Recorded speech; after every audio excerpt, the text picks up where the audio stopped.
আসসালামু আলাইকুম। পরিমাণগত রসায়নের আজকে প্রথম ক্লাস হচ্ছে ক্লাস ওয়ান পরিমাণগত রসায়ন ক্লাস ওয়ান। এই পরিমাণগত রসায়ন সম্বন্ধে আমরা বিস্তারিত দেখব। আমার সাথে যে ক্লাসটা করবে অবশ্যই নোট করবে আমার সাথে। সর্বপ্রথম আমরা দেখব মোল। সর্বপ্রথম শিখব মোল বলতে মোল কাকে বলে বা মোল কীভাবে নির্ণয় করা যায় এটা। আচ্ছা, মোলের আগে আমরা জানবো পারমাণবিক ভর। মোল শিখতে গেলে আমাদের জানতে হবে পারমাণবিক ভর। পারমাণবিক ভর পারমাণবিক ভর সমান লেখা যায় একটি পরমাণুর ভর। পারমাণবিক ভর সমান লেখা যায় একটি পরমাণুর ভর ভাগ হচ্ছে যে কার্বন 12 আইসোটোপ এর 1/12 অংশ। আবার পারমাণবিক ভর জানলে আর একটা জিনিস জানতে হবে আমাদের আণবিক ভর। আণবিক ভর সমান লেখা যায় যে একটি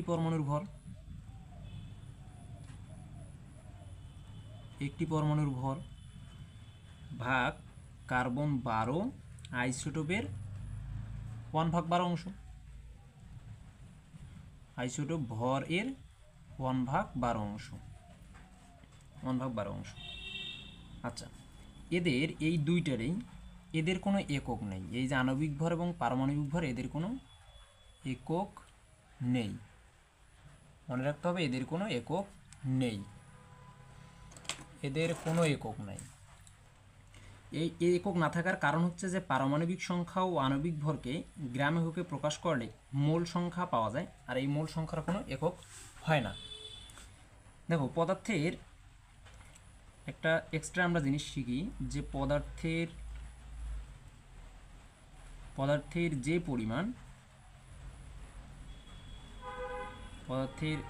পরিমাণ 6.02 × 10⁻23টি কণা থাকে তাকে মোল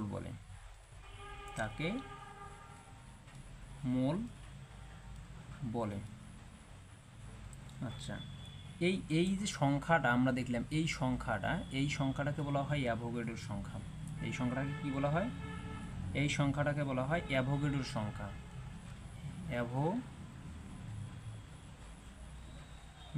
সংখ্যা একে বলা হয় অ্যাভোগাড্রোর সংখ্যা। আচ্ছা, এবার আমরা দেখি যে এই যে আমরা মোল, এই মোলের সূত্রটা কি? এই যে মোল লিখছি, মোলের সূত্র কি? মোল এন সমান লেখা যাবে যে W/m। এই এন সমান লেখা যাবে যে N/N। এন সমান লেখা যাবে ভি। এটা হচ্ছে যে এসটিপিতে মানে এসটিপিতে যখন তাপমাত্রা থাকবে তখন 22.4 লিটার দ্বারা ভাগ করা যাবে। আবার যখন ভির মানটা এসএটিপিতে থাকবে, VSATPতে থাকবে, তখন 24.789 লিটার দ্বারা ভাগ করতে হবে। আবার ভির মানটা যখন এনটিপিতে থাকবে তখন এটাকে 24.04 লিটারে ভাগ করা যাবে। আবার ভি সমান লেখা যাবে যে PV/RT। আবার এই এন সমানে আরেকটা লাইন লেখা যাবে, এন সমান লেখা যাবে এস এবং হচ্ছে ভি। এটা হচ্ছে লিটার এককে। এখন দেখো কোনটা কোন সময় ব্যবহৃত হবে। এখানে একটা জিনিস লক্ষ্য করো যে এইখানে ডাব্লুর একক হচ্ছে গ্রাম, এম এর এককও গ্রাম।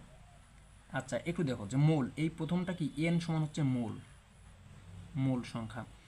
এই এন সমান W/m কখন লেখা যাবে? যখন ভর দেওয়া থাকবে, ভর।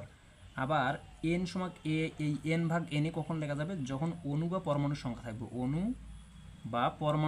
থাকবে। পরমাণুর সংখ্যা দেওয়া থাকবে, অণু বা পরমাণুর সংখ্যা। আবার এই VSATP কখন লেখা যাবে? যখন আয়তন দেওয়া থাকবে, আয়তন দেওয়া থাকবে STPতে। আবার এটা কখন দেখা যাবে? যখন আয়তনটা আয়তন এস এ টিপিতে দেওয়া থাকবে। এটা কখন লেখা যাবে? যখন যখন আয়তন যখন এন টিপিতে দেওয়া থাকবে। এটা কখন লেখা যাবে? যখন আদর্শ গ্যাসের সমীকরণ অনুসারে এটা চাপ এবং তাপমাত্রা যখন দেওয়া থাকবে, চাপ ও তাপমাত্রা যখন দেওয়া থাকবে, তাপমাত্রা, তখন এই সূত্র। আর এইটা কখন থাকবে? যখন এটাকে ঘনমাত্রা দেওয়া থাকবে, যখন এটাকে ঘনমাত্রা দেওয়া থাকবে তখন।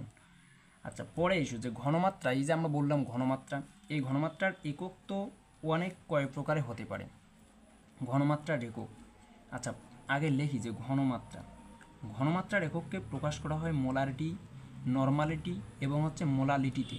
তা ঘনমাত্রার যেহেতু একক, ঘনমাত্রা আমরা প্রতিটা এককে আলাদা আলাদা করে লিখবো। প্রথম লিখলাম ঘনমাত্রা জানবো, তারপরে জানবো মোলারিটি। দেখো এখানে মোলারিটি আর এটা হচ্ছে মোলালিটি। দেখো মোলারিটি আর এটা একটা হচ্ছে মোলালিটি। তারপর আরেকটা হচ্ছে নরমালিটি। তারপরে জানবো আমরা শতকরা পরিমাণ।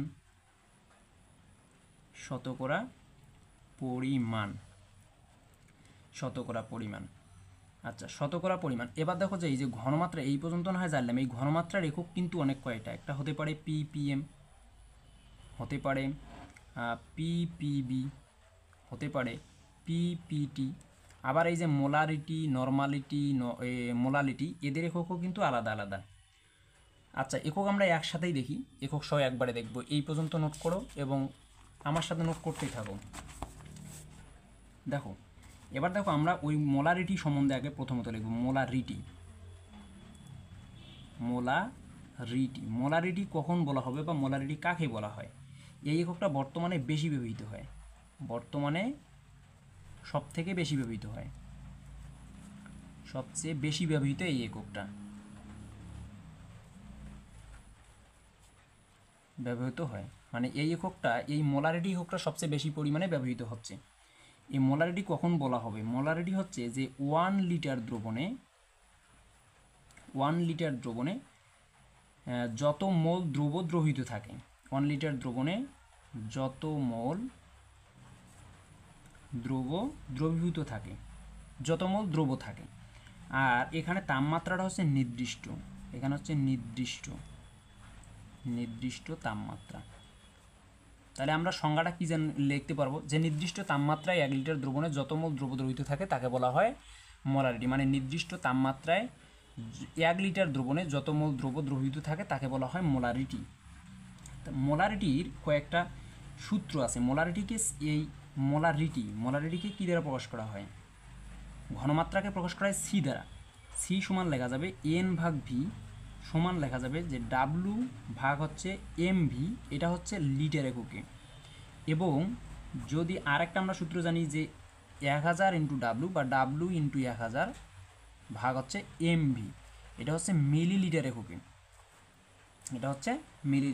এককে। এবার আসো যে মোলালিটি সম্বন্ধে জানি। মোলারিটি, তারপরে হচ্ছে মোলালিটি। আচ্ছা, এই উপরের সূত্রের চিন্তার কোনো কারণে এগুলো সবগুলোই আমরা দেখবো একটা একটা করে বিস্তারিত পরবর্তীতে, কোনটার নাম কি, কোনটা কীভাবে ব্যবহৃত হয়। এবার এইসব মোলালিটি হচ্ছে প্রচলন, এটা হচ্ছে সীমিত, এটার বেশি প্রচলন হয় না, প্রচলন সীমিত। মানে এটার বেশি একটা প্রচলন হচ্ছে না, এই এককটার প্রচলন সীমিত। মোলালিটি কি? মোলালিটি হচ্ছে যে 1000 গ্রাম বা 1 কেজি দ্রবণে যত মোল দ্রব্য দ্রবীভূত থাকে, এটা হচ্ছে কি তাপমাত্রা কিন্তু এখানে নির্দিষ্ট নয়, তাহলে এখানে নির্দিষ্ট তাপমাত্রার কোনো কাহিনী নেই, এখানে তাপমাত্রা নয়, মানে এখানে তাপমাত্রাটা নির্দিষ্ট নয় বা অপরিবর্তিত থাকে। তার মানে হচ্ছে যার ফলে আয়তন অপরিবর্তিত থাকে। মানে তাপমাত্রা যদি নির্দিষ্ট না হয়, তার কারণে যে আয়তনটা থাকে, এই আয়তনটা অপরিবর্তিত থাকে, বিধায় মোলারিটি অপেক্ষা অধিক সুবিধাজনক। মানে মোলারিটি অপেক্ষা এই মোলালিটিটা অধিক সুবিধাজনক। তারপর হচ্ছে নর্মালিটি। নর্মালিটি, আচ্ছা নর্মালিটি, নর্মালিটি কখন বলা হবে? যখন 1000 মিলিলিটার বা 1 লিটার দ্রবণে যত গ্রাম তুল্য ভর থাকে, তুল্য ভর, যত গ্রাম তুল্য ভর থাকে। এখন কথা হলো এই যে তুল্য ভর, দেখো ওইখানে কিন্তু যত মোল ছিল, এইখানে প্রশ্নটা দেখো যে বর্তমানে এই যে যত মোল, এই জায়গায় একটু দেখো এটা ছিল যত মোল, আর এটা দেখো যে যত গ্রাম, এই যে যত গ্রামে তুল্য ভর, এই কথাটা একটু দেখো, যত গ্রামে তুল্য ভর। তাহলে আমাদের জানতে হচ্ছে তুল্য ভরটা কী জিনিস, তুল্য ভরটা কী জিনিস। আচ্ছা তুল্য ভর সমান কী লেখা যায়? এখানে এই যে তুল্য ভর সমান লেখা যাবে যে এম মানে হচ্ছে আণবিক ভর, এটা কি আণবিক ভর, আণবিক ভর ভাগ হচ্ছে তুল্য সংখ্যা, ভর হচ্ছে তুল্য সংখ্যা, তুল্য ভর সমান হচ্ছে তুল্য সংখ্যা। আচ্ছা তুল্য সংখ্যাকে কিন্তু ই দ্বারা প্রকাশ করা হয়, তুল্য সংখ্যাকে ই দ্বারা প্রকাশ করা হয়। তাহলে এবার দেখো যে এই তুল্য সংখ্যাটা আমরা দেখি যে কোনটার ক্ষেত্রে তুল্য সংখ্যা কেমন হয়। এই যে তুল্য সংখ্যাটা কীভাবে আমরা নির্ণয় করব, তাহলে দেখো যে তুল্য সংখ্যা নির্ণয়, বাইরে বৃষ্টি হচ্ছে তার কারণে এমন লাগতেছে। আচ্ছা দেখো যে তুল্য সংখ্যা নির্ণয়, এই যে তুল্য সংখ্যা আমরা কীভাবে নির্ণয় করব? তুল্য সংখ্যা হচ্ছে অ্যাসিড, প্রথমত অ্যাসিডের তুল্য সংখ্যা কত? অ্যাসিড হাইড্রোজেন যত ত্যাগ করে, যত ত্যাগ করে তাই তার তুল্য সংখ্যা। তারপর হচ্ছে ক্ষার OH যত ত্যাগ করে তাই তার তুল্য সংখ্যা। তারপরে হচ্ছে লবণ হচ্ছে ক্যাটায়নের মোট চার্জ,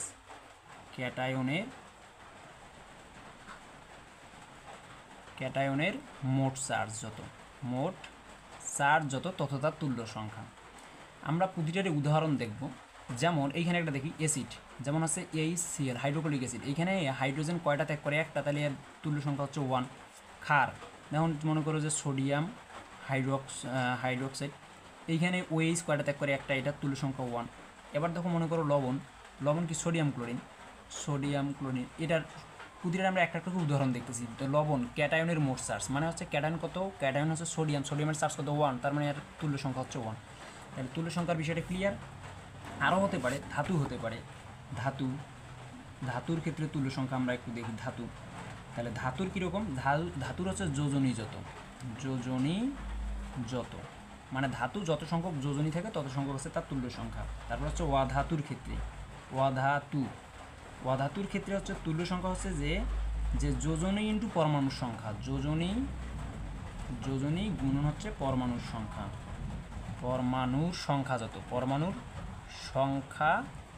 তত তার হচ্ছে তুল্য সংখ্যা। ঠিক আছে, এত দূর পর্যন্তই থাক। এবার পরে এসে যে আপেক্ষিক গুরুত্ব, পরের অপশন হচ্ছে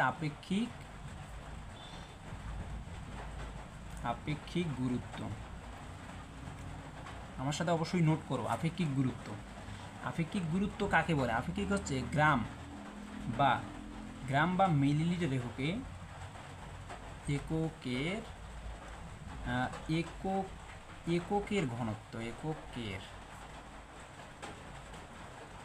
এককের ঘনত্ব, মানে গ্রাম বা মিলিলিটার এককে। গ্রামটা হচ্ছে যে ভরের একক গ্রাম, এবং আয়তনের একক হচ্ছে মিলিলিটার। যখন থাকবে এককে তখন তাকে বলা হবে ঘনত্ব। আর এই গ্রামে এবং মিলিলিটারে যদি থাকে তখন তাকে বলা হবে আপেক্ষিক গুরুত্ব। এটাকে বলা হবে আপেক্ষিক গুরুত্ব। মানে আপেক্ষিক গুরুত্ব কখন বলা হবে? যখন গ্রাম ভরের এককটা থাকবে গ্রামে এবং আয়তনের এককটা থাকবে মিলিলিটারে, তখন তাকে বলা হবে আপেক্ষিক গুরুত্ব। তখন তাকে বলা হবে আপেক্ষিক গুরুত্ব। আচ্ছা এখন আসো আপেক্ষিক গুরুত্ব সমান কি লেখা যায়? আপেক্ষিক গুরুত্ব সমান, এই যে আপেক্ষিক গুরুত্ব সমান লেখা যাবে যে ঘনত্ব ভাগ 4 ডিগ্রি সেলসিয়াস তাপমাত্রায়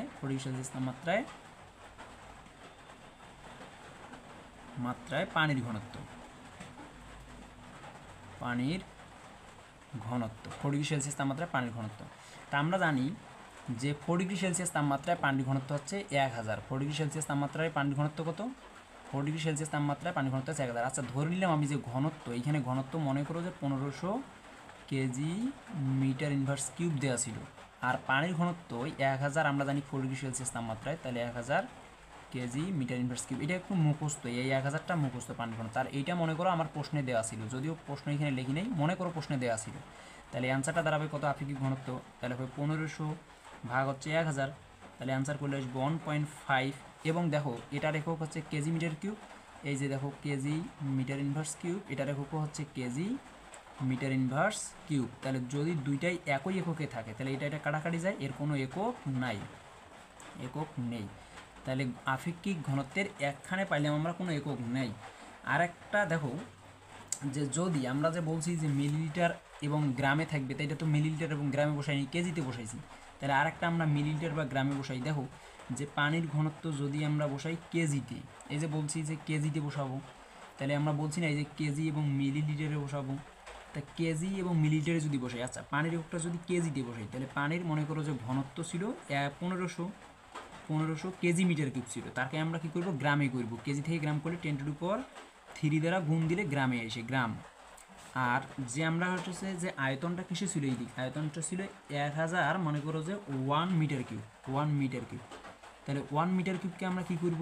যে অবশ্যই যে 15 × 10⁻³ এটা ছিল গ্রামে, আর এই যে মিটার কিউবকে আমরা মিলিলিটার করব। মিলিলিটার করলে কী করা লাগে? 10⁻⁻6 দ্বারা গুণ দিতে হয়, 6 দিলে আসে কি মিলিলিটারে। এই অ্যান্সার করলে আসবে 1.5 গ্রাম মিলিলিটার ইনভার্স 1। আচ্ছা দেখো ওইখানে আপেক্ষিক গুরুত্বের একক নাই, এইখানে হবে আপেক্ষিক গুরুত্বের একটা একক পাইছি। আচ্ছা দেখো যদি এইখানে দেখো একক নাই আর এইখানে হচ্ছে একক পাইছি, তাহলে একক থাকবে না কখন? যখন আমরা কেজি মিটার কিউবে বসাবো। আর একক থাকবে কখন? যখন আমরা গ্রাম মিলিলিটার এককে বসাবো, তখন আপেক্ষিক এককের অবশ্যই একক থাকবে। এবার পরের পৃষ্ঠে আসি।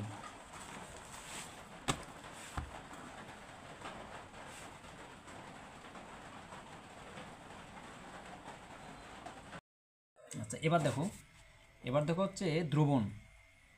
দেখো যে দ্রবণ পার্সেন্ট দ্রবণ, মানে কত পার্সেন্ট দ্রবণ দেওয়া আছে তার ঠিক নেই।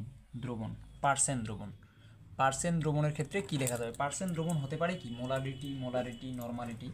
তা তিনভাবে হতে পারে। এক, যদি মোলারিটি হয় দ্রবণ, পার্সেন্ট দ্রবণ মোলারিটির ক্ষেত্রে কি জানি আমরা? W/V আয়তনে দেওয়া থাকে। তারপরে যে থাকে কি যে মোলালিটিতে থাকে W/W আয়তনে দেওয়া থাকে। আর জানি কি নর্মালিটিটা কিন্তু V/V আয়তনে পার্সেন্টে দেওয়া থাকে। তাহলে আমরা একটা প্রশ্ন লিখি। প্রশ্নটা হচ্ছে যে 5% সোডিয়াম হাইড্রোক্সাইড দ্রবণ, এই দ্রবণটাকে আমরা কি করব? যে মোলালিটি নর্মালিটি এই 3 এককে অ্যান্সার বের করব। 3 এককে আমরা অ্যান্সার বের করার চেষ্টা করব, 3 এককে। আচ্ছা দেখো প্রথমত 1 নম্বর একক যেটা আছে যে এক নম্বর হচ্ছে মোলারিটিতে। তাই মোলারিটিতে আমরা কি জানি যে W/V আয়তনে দেওয়া থাকে, মানে W/V পার্সেন্ট আকারে দেওয়া থাকে। এই মোলারিটিতে যদি দেওয়া থাকে তাহলে অ্যান্সারটা আমরা বের করবো যে পার্সেন্ট গুণন হচ্ছে 10 ভাগ হচ্ছে এম মানে হচ্ছে আণবিক ভর, যৌগের যে ভর দেওয়া থাকে। এটার অ্যান্সার যদি বের করি, দেখো এটা একটা কোশ্চেন, এটা কিন্তু সূত্র আকারে তৈরি করছি। 5 মানে যে পার্সেন্টটা প্রশ্নে দেওয়া আছে, পার্সেন্টটা কত দেওয়া আছে এখানে? 5%। তাহলে 5% দেওয়া থাকলে এটা হবে 5 × 10 ভাগ এম মানে আণবিক ভর, এই যৌগের আণবিক ভর। সোডিয়াম হাইড্রোক্সাইডের আণবিক ভর আমরা জানি 40।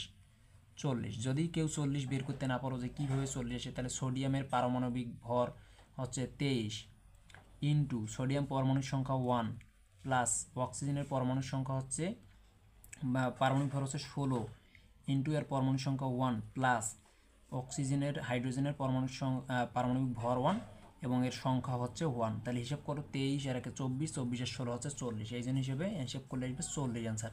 এই 40 হচ্ছে আণবিক ভর। এবার যদি অ্যান্সার করো তাহলে অ্যান্সারটা আসবে যে 1.25 মোলারিটি। এর ঘনমাত্রার একক আমরা কি লিখছি? প্রথমে তো মোলারিটি একক। এটা কোন একক? এটা হচ্ছে মোলারিটি দ্রবণ, এটা হচ্ছে মোলারিটি দ্রবণ। তাহলে মোলারিটি দ্রবণের ক্ষেত্রে এইভাবে অ্যান্সার বের করব। আর যদি থাকে মোলারিটি না থাকে, যদি থাকে মনে করো মোলালিটি, তাহলে মোলালিটিতে কি ডাব্লু ভাগ ডাব্লু পার্সেন্ট আকারে দেওয়া থাকে, এটা মোলালিটির হিসাবে, এটা হচ্ছে মোলালিটি। মোলালিটি দ্রবণ, মোলালিটি দ্রবণের ক্ষেত্রে এই হিসাবে পার্সেন্ট আসে কি, পার্সেন্ট তো থাকবেই, পার্সেন্ট তো প্রশ্নে দেওয়াই আছে, এই যে 5%, পার্সেন্ট ইন্টু 10 ভাগ এম ইন্টু হচ্ছে যে দ্রবণের ঘনত্ব, দ্রবণের ঘনত্ব।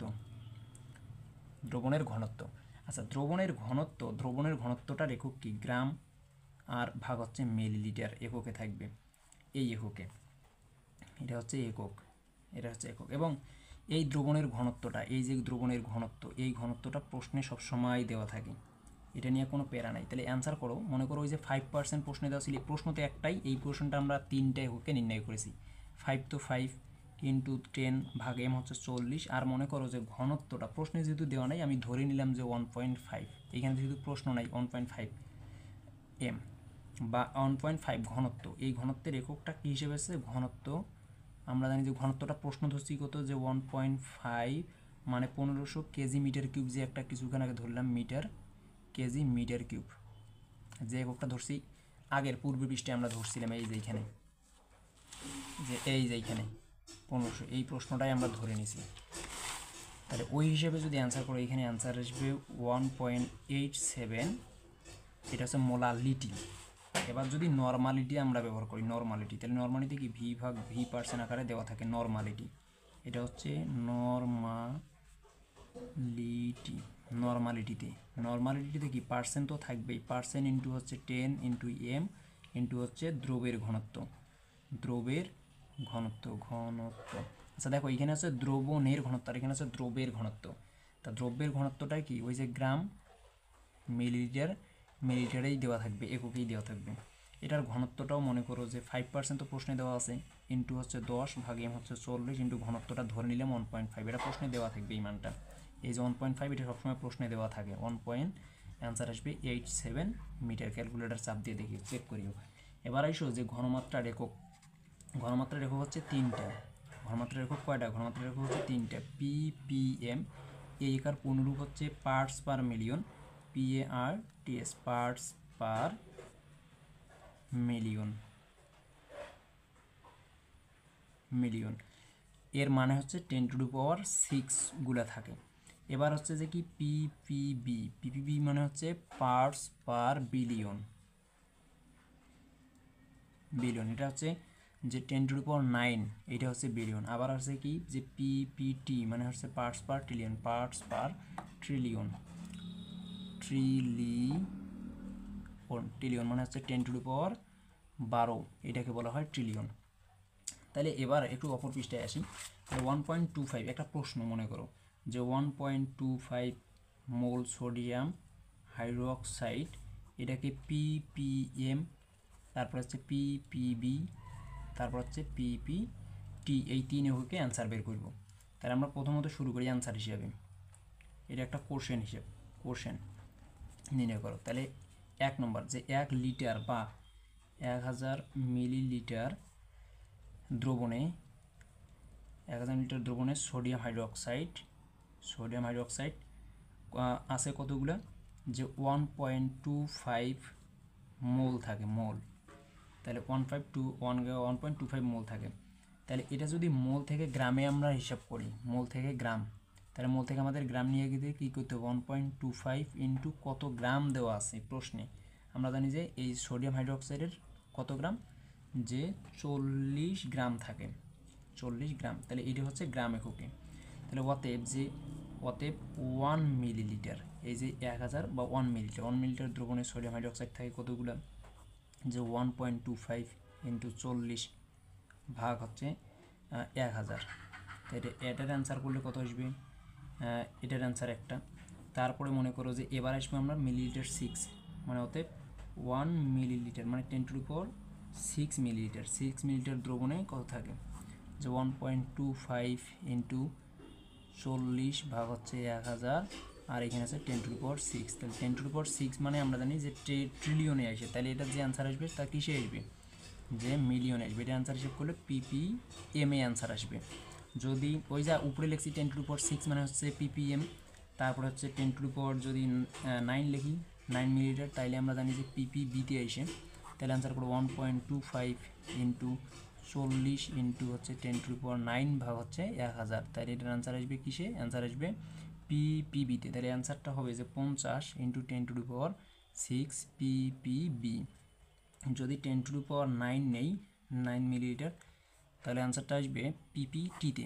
তাহলে মনে করো 1.25 ইন্টু 40 ইন্টু 10⁹ এখানে 9, তারপর এটা তো অবশ্যই মানে এটা হবে 12, 10⁻12, তাহলে অ্যান্সার করো 12 যদি হয়, তাহলে অ্যান্সার হচ্ছে 1000 ভাগ, তাহলে অ্যান্সার করলে আসবে কত? যে 50 ইন্টু 10⁹ ppt অ্যান্সার যদি করি তাহলে এইভাবে আসবে। তাহলে একটু দেখো শর্টকাটে আমরা মনে রাখি পাই যে মোল যদি মোল ভাগ লিটার অনুপাতে থাকে, তাহলে আণবিক ভর মোল ইন্টু 10⁻³ যদি 3 দেই, তাহলে ppm চলে আসবে। এটা কিন্তু সূত্র প্রমাণ আমরা করছি এতদূর পর্যন্ত, এখান থেকে সূত্র শুরু, এটা হচ্ছে 1 নম্বর সূত্র। আর 2 নম্বর সূত্র সেটা যদি মোল ভাগ লিটারে দেওয়া থাকে, তাহলে হচ্ছে আণবিক ভরের সাথে 10⁻³ যদি 6 দেই, তাহলে হচ্ছে ppb দিয়ে আসবে। 3 নম্বর সূত্র, এটা 2 নম্বর। 3 নম্বর সূত্র যদি মোল ভাগ লিটার থাকে, মোল ইন্টু লিটার ইনভার্স 1 যদি থাকে লিটার, তাহলে কি am এর সাথে 10⁻³ যদি -9 গুণ দিই, তাহলে pptতে আসবে। তাহলে এতদূর পর্যন্ত এই তিনটা হচ্ছে সূত্র, প্রধান সূত্র। তাহলে আমরা এবার একটা কোশ্চেন করি, অ্যান্সার একটা কোশ্চেনটা হচ্ছে মনে করো যে 5% সোডিয়াম হাইড্রোক্সাইড সমান হচ্ছে ppm কত ppm, এটা কোশ্চেন, কত ppm। অ্যান্সার করার জন্য হচ্ছে কি 100 মিলিলিটার, তাহলে 100 মিলিলিটার দ্রবণে কতটুকু থাকে? দ্রবণে সোডিয়াম হাইড্রোক্সাইড কত গ্রাম আছে? 5%, এই যে 5 গ্রাম আছে। অতএব 1 মিলিলিটার দ্রবণে কত আছে? ধরা হচ্ছে 5 ভাগ হচ্ছে 100 গ্রাম, আর অতএব হচ্ছে 10⁶, মানে আমরা জানি 10⁶ মানে হচ্ছে যে ppm, তাহলে হচ্ছে 5 ইন্টু 10⁶ ভাগ হচ্ছে 100, এটা হচ্ছে কিসে? এটা হচ্ছে pp, এটাও গ্রাম আপাতত, কিন্তু গ্রামে আছে অ্যান্সারটা। কিন্তু এবার যদি অ্যান্সার করি, তাহলে অ্যান্সার আসবে কত? অ্যান্সার আসবে 5 ইন্টু 10⁻⁴, এখানে 3টে উপরে গেলে মানে 4টা থাকবে, তাহলে হচ্ছে 5 ইন্টু 10⁻⁴ ppm, এই হচ্ছে ppm একক। তাহলে আমরা এই এককটার হিসেবে জানা শেষ আমাদের একক। তাহলে ppm ppb ppt এই একক হচ্ছে যে এই সিস্টেমে যদি আমরা 10⁻m এর সাথে আণবিক ভরের সাথে যদি 10⁻³ গুণ দিই, তাহলে ppm আসবে। যদি আণবিক ভরের সাথে 10⁻6 গুণ দিই, তাহলে ppb আসবে। যদি আণবিক ভরের সাথে 10�9 গুণ দিই, তাহলে হচ্ছে pptতে আসবে। এবার আমরা আসবো শতকরা সংযুতি নির্ণয়। আচ্ছা, শতকরা সংযুতি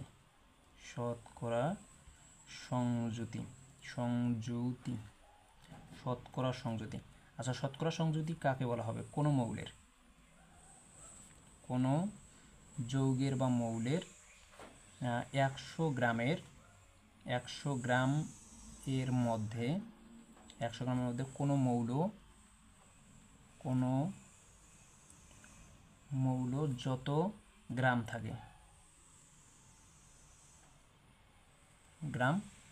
থাকে তাকে কি বলা হয়? তাকে বলা হবে শতকরা সংযুতি। তার মানে কোনো যৌগের 100 গ্রামের মধ্যে কোনো মৌল কতটুকু আছে, এটাকে বলা হবে শতকরা সংযুতি। শতকরা সংযুতি সূত্র সমান, মানে শতকরা সংযুতি নির্ণয় সূত্র, তাহলে শতকরা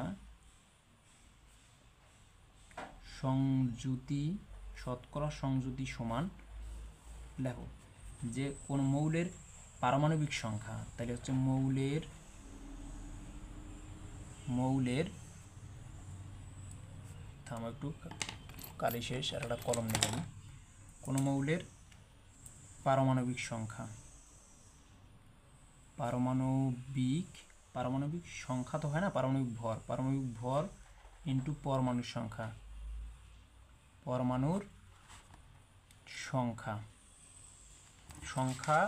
গুণন হবে 100, পরমাণুর সংখ্যা ইন্টু হচ্ছে 100, পরমাণুর সংখ্যা ইন্টু 100 ভাগ হচ্ছে যে মোট পরিমাণ বা যৌগের আণবিক ভর, যৌগের আণবিক ভর, যৌগের আণবিক ভর। তাহলে কি শতকরা সংযুতি সমান কি? শতকরা সংযুতি সমান হচ্ছে মৌলের পারমাণবিক ভর ইন্টু পরমাণুর সংখ্যা ইন্টু 100 ভাগ হচ্ছে যৌগের আণবিক ভর। যৌগের আণবিক ভর। এবার আসো এটা নির্ণয় করার দুইটা স্টেপ আছে, মানে স্টেপ ওয়ান হচ্ছে যৌগের আণবিক ভর বের করতে হবে আগে। যৌগের আণবিক ভর নির্ণয় করতে হবে। স্টেপ টু হচ্ছে যে নিজের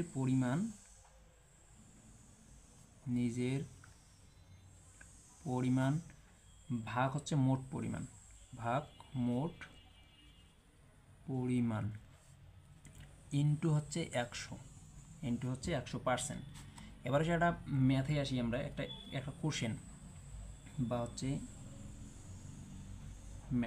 ম্যাথ হচ্ছে ম্যাথ 1 মনে করো যে এরকম দেওয়া আছে পানি H2A এর শতকরা পরিমাণ, শতকরা সংযুতি নির্ণয় করো।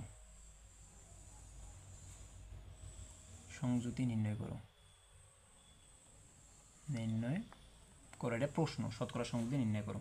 তাহলে অ্যান্সার বের করার জন্য কী করতে হবে? প্রথমে শতকরা সংযুতি, এই যে শতকরা সংযুতি বের করতে বলছে, তাহলে শতকরা সংযুতি বের করার জন্য প্রথমত আমাকে জানতে হবে যৌগের আণবিক ভর। তাহলে পানি একটা যৌগ, তাহলে অ্যান্সার যে পানি এর আণবিক ভর। পানির আণবিক ভর কত? পানির আণবিক ভর আছে হাইড্রোজেনের 1 ইন্টু পরমাণুর সংখ্যা আছে 2টা প্লাস অপর মূল হচ্ছে 16, পারমাণবিক ভর হচ্ছে 16 ইন্টু পরমাণু আছে 1টা, তাহলে 16 আর 2 18। তাহলে পানির আণবিক ভর কত? 18। 2 নম্বরটা এদিক দেখো। তাহলে আমরা কী করলাম? হাইড্রোজেন প্রতিটার শতকরা সংযুতি। প্রশ্নে বলছে যে এই যে পানির শতকরা সংযুতি, তাহলে 1 নম্বরটা আমাকে আগে বের করতে হবে কার শতকরা সংযুতি? 1 নম্বর করতে হবে পানির শতকরা সংযুতি। তাহলে পানির ক্ষেত্রে আমরা আগে কার শতকরা সংযুতি বের করব? পানির ক্ষেত্রে শতকরা সংযুতি আমি বের করবো আগে, মনে করো হাইড্রোজেনের। তাহলে হাইড্রোজেন এর শতকরা সংযুতি, যদি এটা লেখার দরকার হয় না, শতকরা সংযুতি সমান কত লেখা যাবে? যে তার কি আমরা শতকরা সংযুতি সমান কি লিখছি? যে শতকরা সংযুতি সমান কি? নিজের পরিমাণ। তাহলে নিজের পরিমাণ তো কত গ্রাম? 2। এই যে বলে দিচ্ছে, এই যে এখানে দেখো যে প্রশ্ন দিচ্ছে, এই যে এখানে নিজের পরিমাণ, তাহলে হাইড্রোজেনের পরিমাণ কত? 2 ভাগ হচ্ছে মোট পরিমাণ কত? 18। তাহলে শতকরা এই যে হাইড্রোজেনের পরিমাণ হচ্ছে 2 ভাগ হচ্ছে মোট পরিমাণটা কত? মোট পরিমাণ 18। তাহলে 2কে যদি 18 দ্বারা ভাগ দেয় এবং ইন্টু হচ্ছে 100, এই যে আমরা সূত্র অনুসারে লিখছি যে নিজের পরিমাণ ভাগ মোট পরিমাণ ইন্টু 100, তাহলে 100 দ্বারা ভাগ করছি। 100 দ্বারা ভাগ করলে এটার অ্যান্সার আসবে কত? অ্যান্সার আসবে মনে করো যে 11.11%। আর একটা কি? অক্সিজেন। তাহলে অক্সিজেনের শতকরা সংযুতি সমান, অক্সিজেনের পরিমাণ কত? অক্সিজেনের পরিমাণ আমরা জানি 16, মানে অক্সিজেনের ভর হচ্ছে 16 ভাগ যৌগের পরিমাণ হচ্ছে 18 ইন্টু হচ্ছে 100। এটার অ্যান্সার করলে আসবে 88.89%। 88.89%। তাহলে শতকরা সংযুতিটা কীভাবে বের করে? আমরা শতকরা সংযুতি শিখছি। এবার আসছি শতকরা সংযুতি থেকে স্থূল এবং আণবিক সংখ্যা নির্ণয়। শতকরা সংযুতি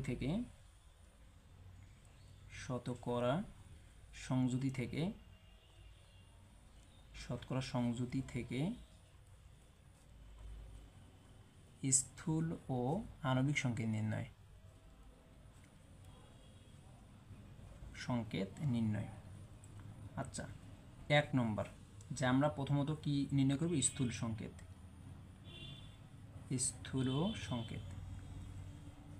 স্থূল সংকেত নির্ণয় করার জন্য আমাদের 2টা স্টেপ, স্থূল সংকেত নির্ণয়ের জন্য 2টা স্টেপ ফলো করতে হবে। স্টেপ 1 লেখা যাবে যে প্রত্যেক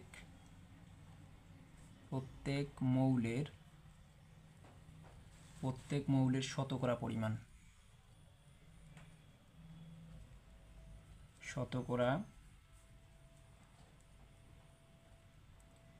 প্রত্যেক মৌলের শতকরা পরিমাণকে নিজ নিজ পারমাণবিক ভর দ্বারা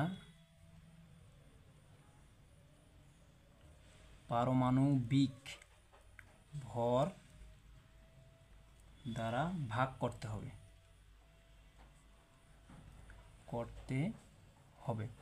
তাহলে 1 নম্বর স্টেপ কি? স্থূল সংখ্যা নির্ণয় করার জন্য 1 নম্বর স্টেপ হচ্ছে যে প্রত্যেক মৌলের শতকরা পরিমাণকে নিজ নিজ পারমাণবিক ভর দ্বারা ভাগ করতে হবে। স্টেপ টু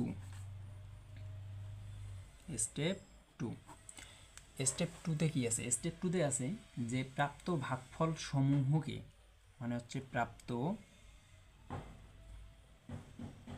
ভাগফল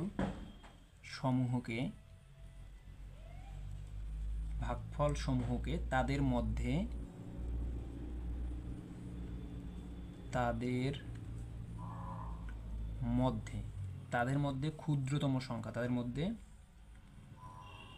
ক্ষুদ্রতম সংখ্যা দিয়ে ভাগ করতে হবে।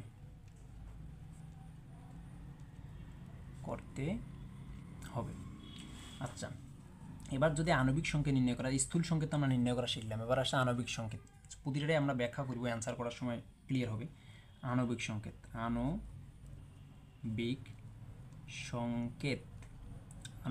নির্ণয়। আণবিক সংকেত সমান লেখা যাবে, এটার দুইটা স্টেপ আছে। তাহলে স্টেপ 1 আণবিক সংকেতের জন্য যে আণবিক সংকেত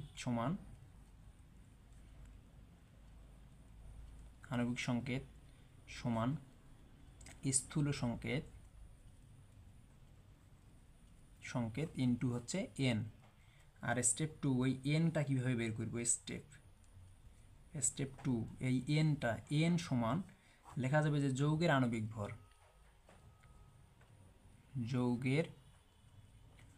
আণবিক ভর ভাগ স্থূল সংকেতের ভর। স্থূল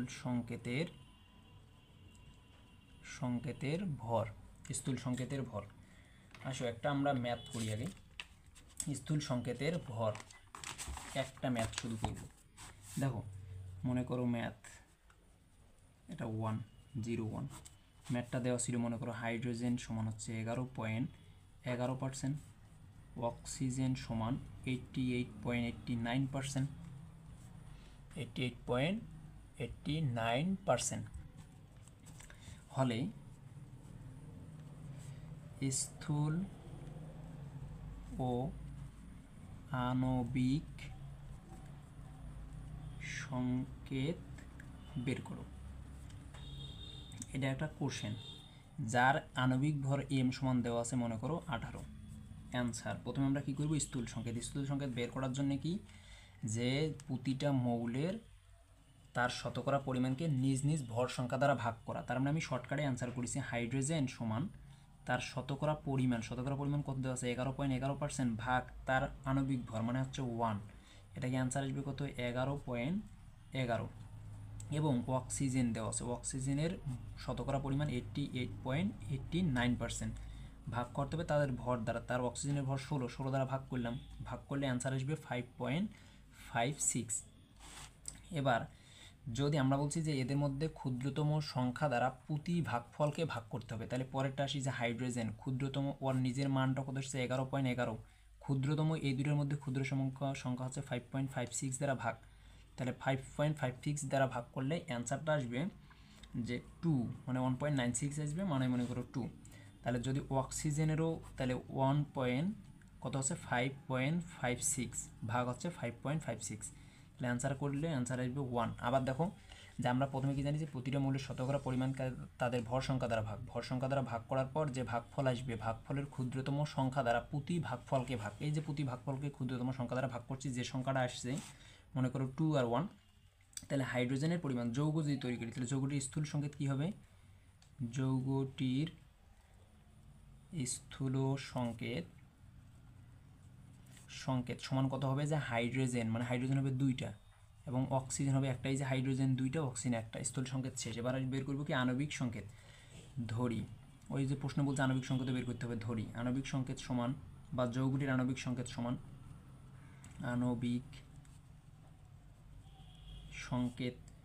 সমান কি লেখা যায়? যে স্থূল সংকেত কোনটা পাইছি? পানি, মানে H2O ইন্টু কত পাইছি? N, এটা জানি আমরা। তাহলে এন এর মান বের করার জন্যে, মানে এন এর মান যদি আমরা বের করি, তাহলে এন এর মান বের করলে দেখো যে এন এর মান বের করতে গেলে আমাকে কী করতে হয়? অতএব এন সমান, আমরা জানি যে এন সমান হচ্ছে যে আণবিক ভর ভাগ হচ্ছে যৌগের আণবিক ভর। তাহলে এন সমান যদি নির্ণয় করি, এন সমান কী লেখা যায়? এন সমান লেখা যায় যে যৌগের আণবিক ভর। তাহলে যৌগটার আণবিক ভর কত? এই যে যৌগটার আণবিক ভর, একটা যৌগ, এই যৌগের আণবিক ভর হচ্ছে, এই যে প্রশ্নে দেওয়া আছে যৌগের আণবিক ভর, যৌগের আণবিক ভর হচ্ছে 18। এবং এই যে স্থূল সংকেতের আণবিক ভর, স্থূল সংকেতের ভর কত? পানি হচ্ছে 2, অক্সিজেন 16, 16 আর 2 হচ্ছে 18, তার মানে 18, 18 আর 18 ভাগ করলে আসবে 1, তার মানে এন এর মানটা 1। তাহলে বা H2O মানে এন এর মান হচ্ছে 1। তাহলে 2 এর সাথে যদি গুণ দাও হাইড্রোজেন 2 হবে, অক্সিজেন 1 হবে, মানে স্থূল সংকেত শেষ। এখানে একটা জিনিস মনে রাখো যে স্থূল সংকেত বাদেও এটা আলাদা একটা সূত্র মনে করো, এম সমান হচ্ছে 2D। তাহলে এই এমটা হচ্ছে আণবিক ভর, আণবিক ভর, আর এই যে ডি যেটা, এই ডিটা হচ্ছে বাষ্প ঘনত্ব, বাষ্প ঘনত্ব, বাষ্প ঘনত্ব। তাহলে মনে রাখো এতদূর পর্যন্ত এই যে বাষ্প ঘনত্বের সাথে যদি আণবিক ভরের সম্পর্ক বের করে, তাহলে আণবিক ভরকে বাষ্প ঘনত্বের সাথে 2 গুণ দিলে আণবিক ভর পাওয়া যাবে, এবং বাষ্প ঘনত্বকে দ্বিগুণ করলে আণবিক ভর পাওয়া যাবে। আমাদের এই ক্লাসের পরিমাণগত রসায়নের যে প্রথম ক্লাস, এই ক্লাসটা এই পর্যন্তই শেষ। এই পর্যন্ত শেষ হলে পরের ক্লাসে, এই ক্লাসে আমরা আলোচনা করছি সম্পূর্ণ বেসিক, এবং এর পরের ক্লাসে যেটা আলোচনা করব সেটা হচ্ছে যে এই যতটুকু শেষ করছি এতটুকুর উপর গাণিতিক যে ট্রাম, মানে এই কোশ্চেনগুলোর উপর ভিত্তি করে, এই টপিকসগুলোর উপর ভিত্তি করে কোন কোন ধরনের সিকিউ আসে এবং এমসিকিউ আসবে, এগুলো নিয়ে আমরা আলোচনা করব। আর যদি ভিডিওটা ভালো লাগে তাহলে অবশ্যই চ্যানেলটি সাবস্ক্রাইব করে পাশে থাকবেন।